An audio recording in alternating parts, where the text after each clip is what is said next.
પહેલાં તો ચેટીચંડ અને ઝૂલેલાલ સાહેબ અવતાર ધારણ કરનાર બધાને ખૂબ ખૂબ અભિનંદન આપું.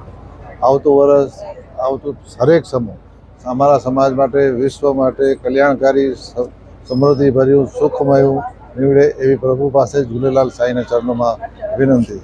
રાજકોટમાં રાજકોટની પૂરા વિશ્વમાં ઝૂલેલાલ સાહેબની બહુ ઉમંગ ઉત્સાહથી ઉજવણી કરવામાં આવે છે.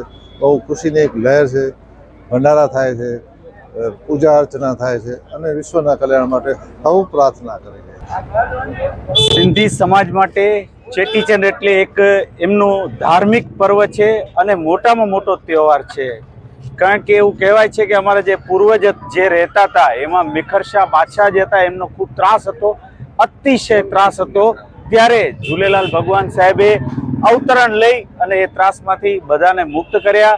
જેમ અંગ્રેજોના શાસનમાંથી આપણે બધા મુક્ત થયા ને એવી રીતે મુખરશા બાદશાહના શાસનમાંથી આપણા પૂર્વજોને એ લોકોએ મુક્ત કર્યા ભગવાન ઝૂલેલાલે જન્મ લઈને.